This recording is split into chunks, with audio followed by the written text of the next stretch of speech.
嗨，大家好，我是沙僧。那今天我们要去探寻的是曾经发生在日本岐阜县的一起命案的现场。那这一个看似普通的命案呢，在它的背后呢，却隐藏着一个惊天的秘密。甚至当这个主人被杀害以后，更是有人看到在他的建筑的周围好像有一些奇怪的东西。所以有不少人也把这个地方称作为枪杀之家。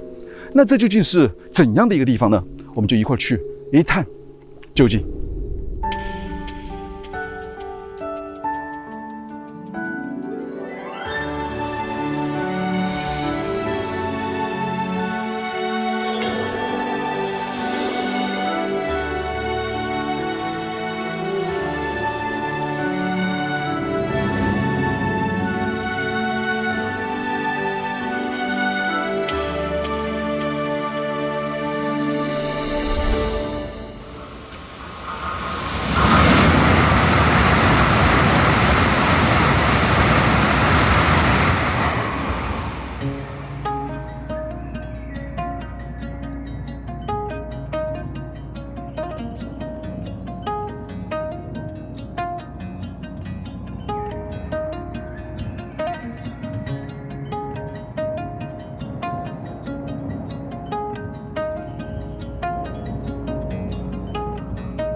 今天天气非常的炎热，稍微走一会儿就满身大汗了。不过比起前几次我们徒步去登山走那种10几公里的路程，又要好上了不少。因为我们只需要搭乘火车到了以后呢，再徒步1公里多吧，就能到达我们今天的目的地。那关于这一起案件可能很多人都不知道到底当年发生了什么。那我就简单的描述一下吧。这个死者好像是叫加山一雄吧，大概是在1994年的一个夜晚8点左右。当时加山一雄呢就给他老婆说自己要出去一会儿，然后出去以后呢，等到大概10点钟左右的时候，他的这个妻子的九子就发现这个老公怎么还没有回来，就拨打电话要问一下。结果一打电话呢，这个加山一雄没接无人接听，但是呢又发现这个电话声就围绕着在自己的家门口旁边。然后这九子就去开门看，结果一开门就发现她老公竟然倒在自家门前的车库旁边，而且满身是血。然后立刻就给他的哥哥，好像是叫梅村吧，打了一个电话。然后他哥哥赶来以后呢，在晚上凌晨12点左右吧，就把这个加山一雄送到了医院。而当这个加山一雄被送进医院以后呢，这检查出他头部有枪伤，已经身亡了。很快呢，警察便对这一起案件开展了调查，并将眼光呢锁定在了暴力团身上。那就是日本黑道，是不是那个山口组织？是不是山口组我不知道，反正应该就是日本的黑道吧。然后在调查中呢，就发现这个加山一雄呢，他好像是某一个房地产公司的职员吧。因为当年遇到了泡沫经济的影响，所以他收入大减，而刚刚好像才买的那个新房呢，就已经还不起房贷了，而且在外面好像还欠了不少的钱吧，可以说是走到了人生最绝望的时期，所以就有了自杀的念头。根据这一系列的调查以后呢，警方就暂时将这个暴力组呢排除在外。但是从他的枪伤来看这个子弹呢是从后脑这样贯穿进去的。如果是自杀的话，显然这样去自杀就有一点奇怪。那根据不断的调查，真相呢却在这个九子与他哥哥那个梅村的证词当中呢找到了突破。而警方发现他们的证词呢好像是有分歧的。而这个九子应该早就知道一雄他会自杀的这件事情，但是呢，如果一旦这个加山一雄自杀以后他其实是不在保险公司的赔付当中，所以为了拿到这一笔巨款这个九子呢就跟他的哥哥一块儿谋划起了这一个阴暗的计划。当把加山一雄杀害以后呢，他们伪造了一起他杀的现场，并把这个枪藏了起来。但是最后呢，依然没能瞒天过海，这个真相还是最终被发现了。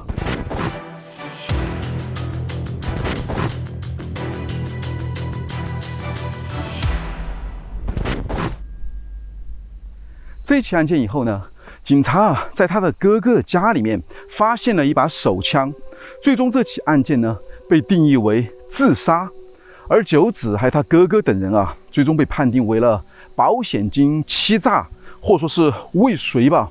那这就是我知道这一起案件的全过程了。你看现在，我想我已经找到这个加山英雄他家了，他就隐藏在这片茂密的森林之后。如果不说的话，很难知道这里面啊竟然有一户人家，而竟然就是枪杀之家。但你有没有发现啊，它的周围呢竟然没有什么其他的人家，或者说是离得比较远吧？你看，一般的日式的住宅啊，应该比较的密集。那即便是一户户的农庄啊，那至少也会挨着吧？那为何一雄那个时候的房子啊会在这样的地方呢？还是说它比较的安静、偏僻，或者说是更豪华呢？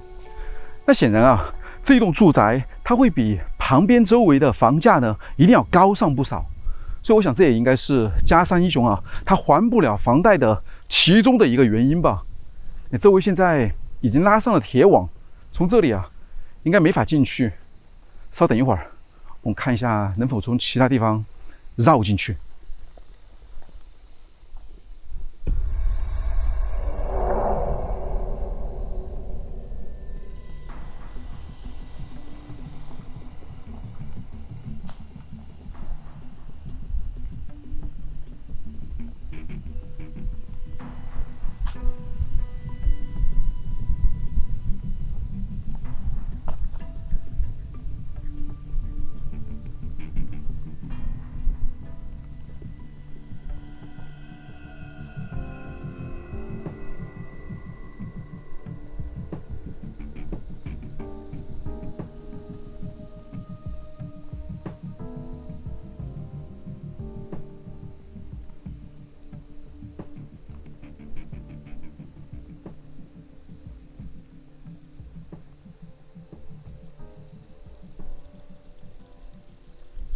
这里有一个铁网被剪开了，走，我们继续看一下。哇，这完全是茂密的竹林啊！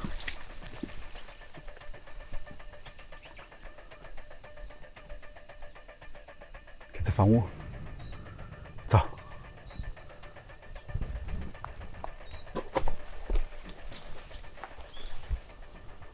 这就进来了。这房屋里面啊，看上去一片狼藉，这玻璃门全部都已经被破坏了。这里就是入口。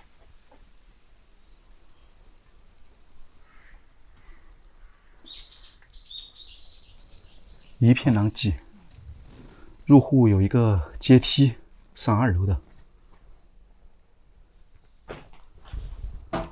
这地板全部都已经被破坏了，它的这些物品啊，要不然就是被捣毁了，要不然就是被盗走了，只剩一些残骸。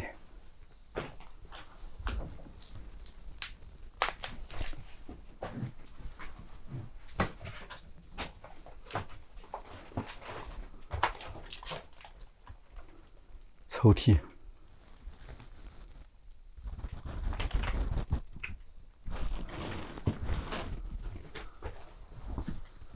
完全是残破不堪啊，没有一处是完好的了。看，都在晃动，是不是？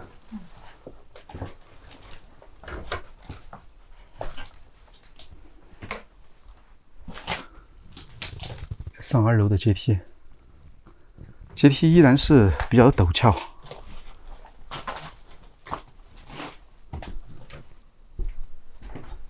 70年代的房子啊，这对于普通的家庭来讲，这样的房屋应该不算是小了。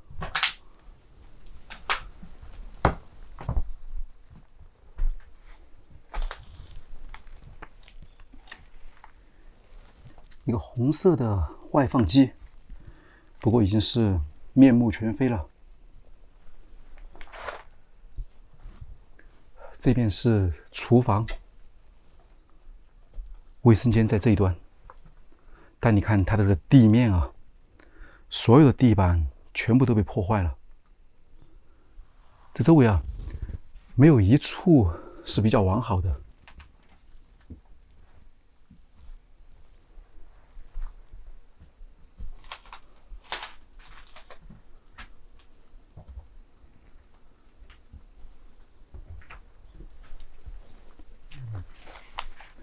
电器公示测定，加山英雄不是房地产的职员吗？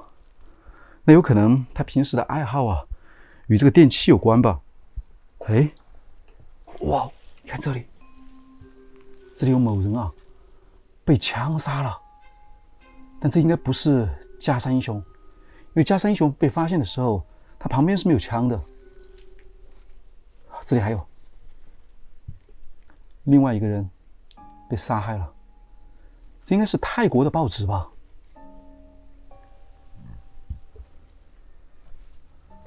这个还有一个洞，应该是房屋的检修口。但不难发现的是，你看底下，同样还有其他泰国的报纸，也是一些命案的现场。看来这个加山英雄啊，他平时也比较关注这些命案的新闻吧。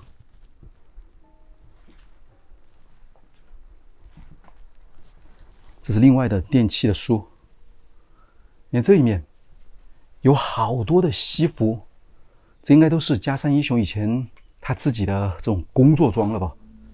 你看目测这样看上去啊，我觉得这至少得有10几套吧。哎，你看这个衣服上面啊，还有动物的脚印，而且非常的大。如果像狗的脚印的话，那这未免太大了。难道是熊的脚印，或者说是狼的脚印吗？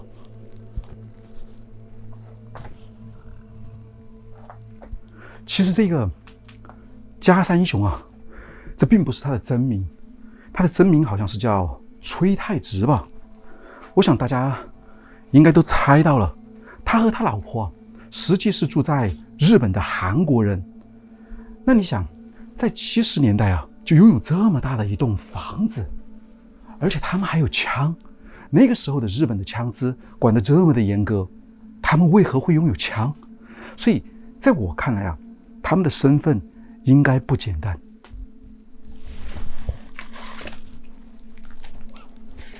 这有些照片，好像是家人的团聚，都是一些中老年人。这不知道是不是加山英雄啊？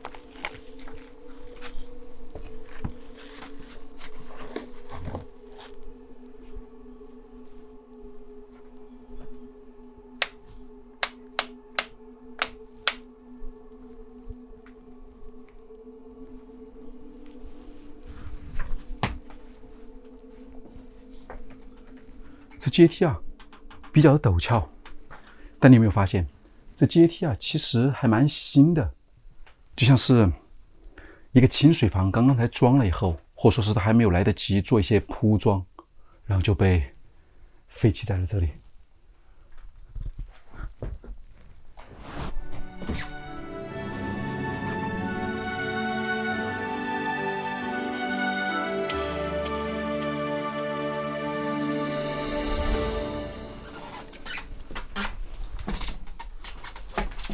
哇，这个阶梯啊，虽然以前是新房子啊，但是过去了这么几10年，现在走起来真是有一点心里面不太踏实啊。我先走啊，一个一个来。看上面，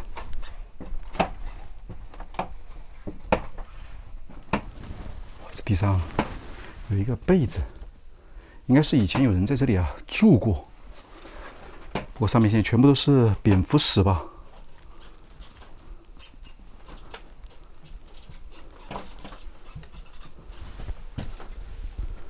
怎么样？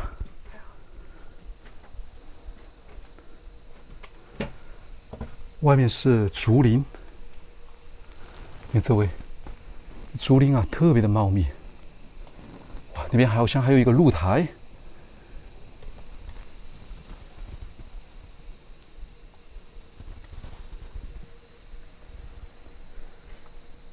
这应该是个储物间吧。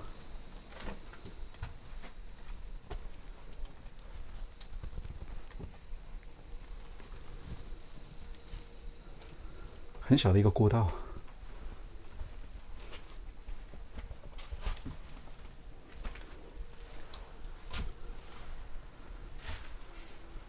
这边都是卧室。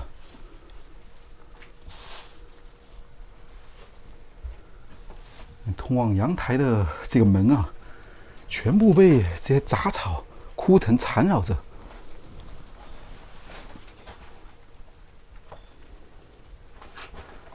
2个席梦思。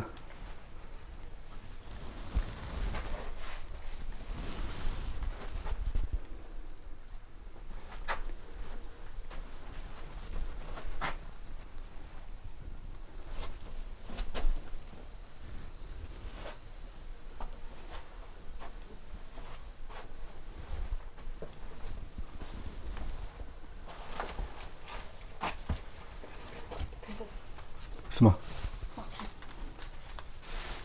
哦，这个女孩啊，这应该是某个女明星的照片吧？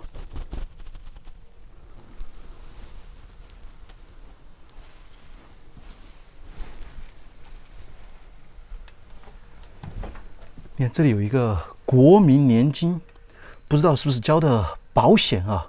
中村区区政部保险年金课，12800元，平成9年6月30日。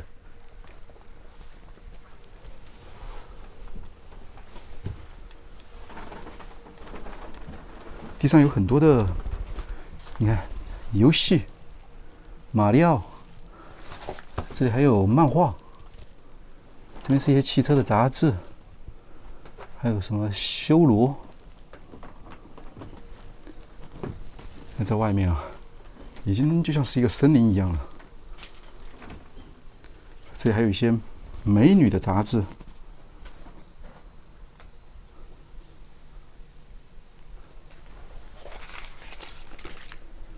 无修正。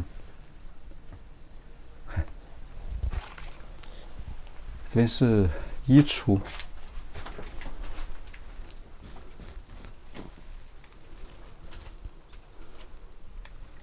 这里都是空的了。看着外面的阳台，哇，挺长的。看这边，长满了枯藤，没法进去。在外面。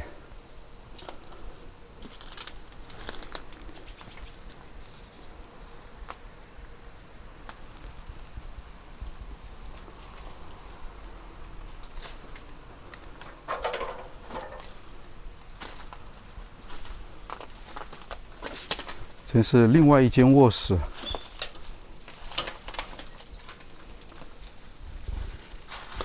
地上有本书，写上了“死之谜，轮回转生”。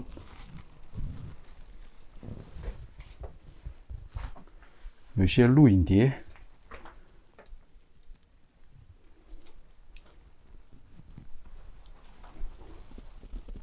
都是空的。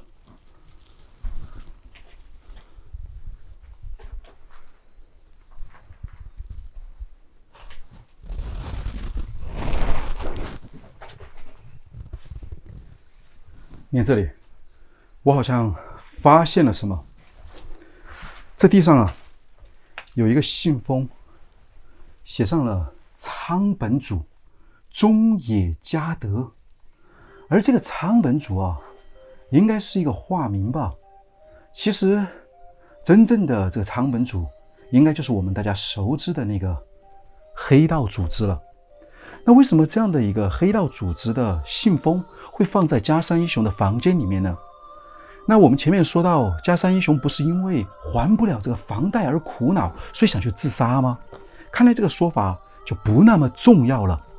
而以前曾经有人说啊，加山一雄的名字呢是出现过在那些黑道的名册当中，而且你看现在在房间里面啊，处处都能看到一些比较惊悚的图案，或者说是一些文字吧。这都像是以前我们在电视电影里面看到的那些黑道组织啊，当他们杀完人以后留下的那些图案和符号吧。你看，当九子啊后来谋杀了加山一雄以后，警察在询问他的时候，问他为什么要杀害加山一雄，你知道他怎么说吗？他说得非常的冷漠，好像是我不想杀他，但是我什么都不记得了。这种说法特别的冷血。当这个加山一雄被谋杀以后呢，很多人经常在经过这个房屋的时候啊，就会看到加山一雄的灵魂啊，就会站在这个窗户边吧。但我也不知道是不是这个房间的这个窗户啊，因为每一面的窗户现在都已经破烂了，外面都是竹林。但是站在这里时间长了，真是让人有一些背脊发凉吧。好吧，那这个房屋就是这样了，我们得先出去了。走。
出来了，再看这一栋被茂密的植物啊包裹着的建筑啊，以前很多人在经过这一条小道的时候呢，就能看到加山一雄的灵魂啊，就站在上面的2楼的窗户边。不过刚才啊，我们也没有看到什么奇怪的现象。那到底加山一雄的灵魂还仍然停留在这里吗？不知道啊。不过不难否定的是啊，这个曾经真实命案的发生地啊，站在这里，包括刚才我们进去以后啊，真是让人有一些不寒而栗吧。好吧，那这里啊，也就是这样了。那我是阿生，我是小思，这小思。那现在呢，我们在岐阜县的枪杀之家。那我们的旅行啊，又将继续。那我们下期再见。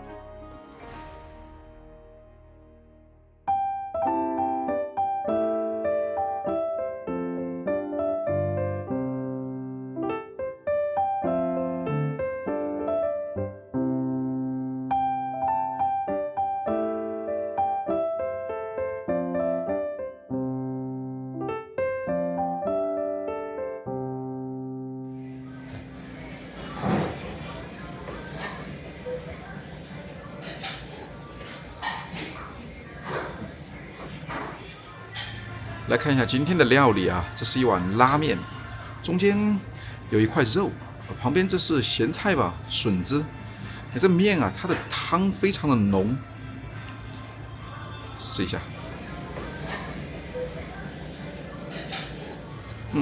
闻上去还蛮香的。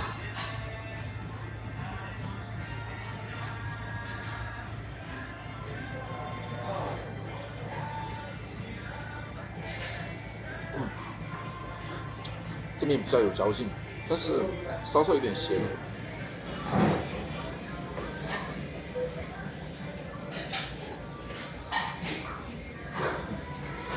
我要的是一个大碗，但这看上去就像2两一样。不过在这里啊，一般都是吃味道。看这个猪肉，很薄的一片，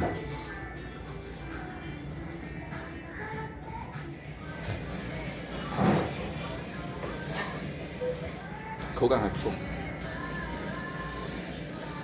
它这个汤汁啊，特别的浓，原汁的浓汤，